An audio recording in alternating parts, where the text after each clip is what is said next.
That's reason enough to go. Vera considered this. Who else in your high school holds a world's record? Alice asked. Well, there's Bonnie Galinka, Vera said thoughtfully. But I think those are just ugly rumors. Mel leaned over the counter, his expression unusually soft. Vera, everybody gets nervous when they think about going back to a high school reunion. Even I was. Vera, everybody cantonally. Even you, Mel? Vera asked. Oh yeah. But once I got there, I had a ball, Mel said, a faraway look entering his eyes. Peanuts and Jojo, Louis the Foot. Were they with their wives or their probation officers?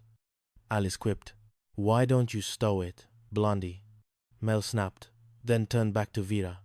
We started acting like a bunch of kids.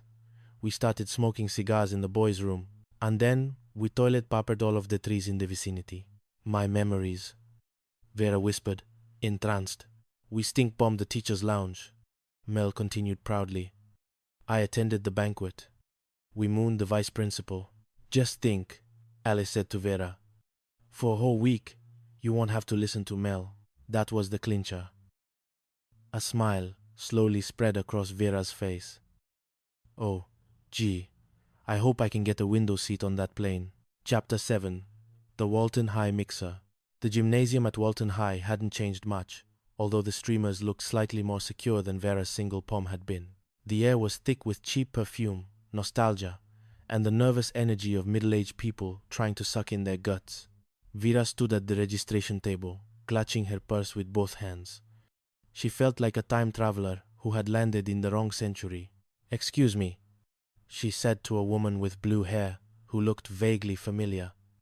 Is this the Walton High reunion? The woman turned. It was Mrs. Sage, the biology teacher. She looked exactly the same. Preserved, perhaps in formaldehyde. Mrs. Sage. Vera squeaked. Oh, hello there. Mrs. Sage peered over her spectacles. Vera Gorman. I was in your biology class. Oh, of course. Mrs. Sage's eyes narrowed. You're the student who released all my lab specimens because you didn't think we ought to dissect them. Vera blushed crimson. Yes, I freed the worms. So much for nostalgia, Mrs. Sage sniffed. Vera handed it over. Mrs. Sage slapped a name tag onto Vera's chest. Here we are, Miss Mormon. Oh no, Vera protested, pointing at the tag. See, it's Gorman. Whoever wrote that out made a mistake. Mrs. Sage drew herself up to her full height. I wrote that out, Miss Mormon. Oh, but that's not my name, Vera stammered. Are you saying teacher is wrong? Old habits die hard. Vera shrank back. No, ma'am. Well then. Let's slap that on. And go out there. And mingle. Go, go, go, go. Vera stumbled into the crowd, branded Miss Mormon. She tried to spot a friendly face. Doris, she shouted, waving at a woman near the punch bowl. Doris, man, how's it going? The woman turned. It's not Doris. Man, that's Francine Love. Oh, Vera said, retreating. She spotted a balding man. Hey, Freddy! Look who's here. The man squinted. Freddy Petrillo, huh? I used to have more hair. Yeah, I got contacts too, Vera babbled nervously.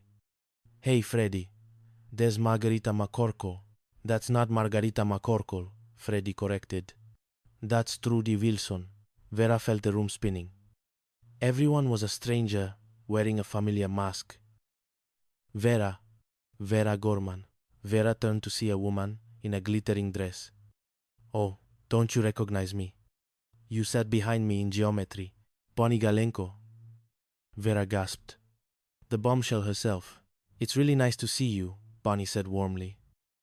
Oh, Vera, do you remember Marilyn Phillips and Patty Simon, the Walton High cheerleaders? Two other women approached. Vera braced herself for rejection. You probably don't remember me, she said. You're right, I don't, Patty said bluntly. I do, Marilyn interjected. I used to copy off your paper in social studies. You copied my paper?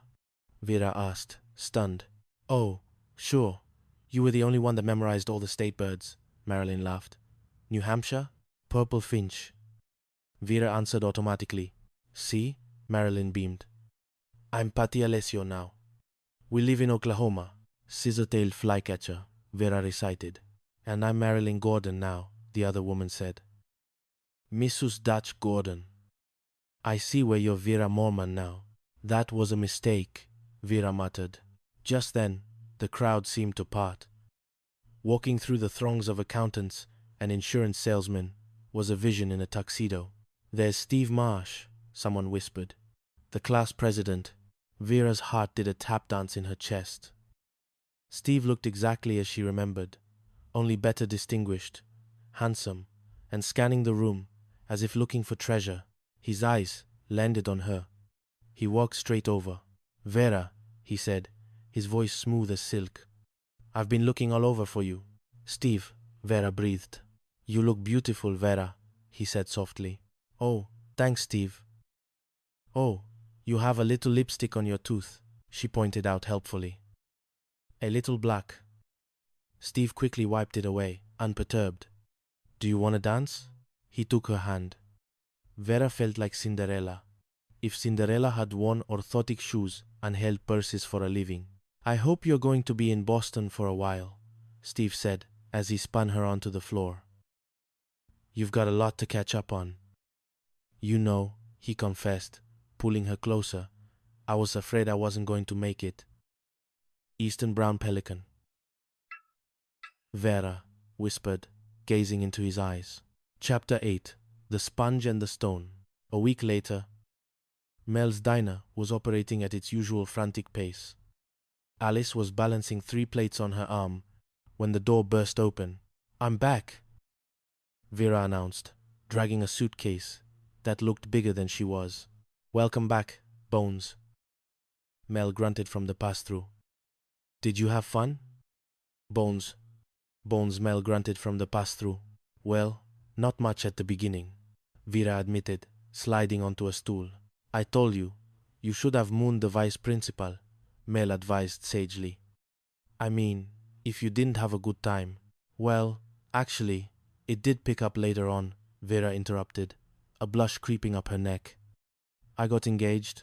The diner ground to a halt. Alice dropped a fork. You got what? Engaged. Vera held up her hand. A modest ring sparkled under the fluorescent lights. Hey, look at this rock. Jolene gasped, grabbing Vera's hand. Steve Marsh? Alice asked, stunned. The one with the twinkling brown eyes and the killer dimples? And that cute little beauty mark right behind his left ear, Vera added dreamily. I'm just crazy for beauty marks. Jolie, he's taken. Alice warned the starry-eyed waitress. Well, it probably wasn't even a beauty mark, Jolene scoffed playfully. It's probably just a little piece of chocolate stuck on his neck. Oh, Vera, this is wonderful, Alice hugged her friend. I'll tell you, you go away for 1 week, you come back engaged. I wish you could work that fast around here, Mel shouted. Get out. Vera ignored him, lost in the memory. It was just like a fairy tale. Steve and I ran into each other at the reunion, and we spent every waking minute together. I had to keep pinching myself to make sure I wasn't dreaming. Oh, that's sweet, Alice said.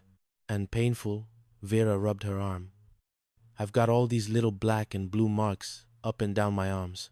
Tell us everything, Jolene demanded. When did he propose? Just yesterday, Vera beamed. Steve and I went to the Boston Aquarium, and he proposed right in front of their special exhibit. That amazing sea animal. The sponge. Oh, romantic, Alice deadpanned. Oh, yes, it was, Vera insisted earnestly. And now, every time I wipe a table, I can think about Steve.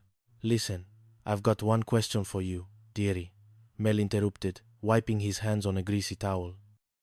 This guy, do you have a good job, or is he a bum? He owns his own computer company, Vera said proudly. He's successful, he's intelligent, and he's handsome. Jolene leaned in. I've got one more question. Does he have a brother? All right, I think we've had enough celebrating, Mel barked. Now we have a crowd coming in.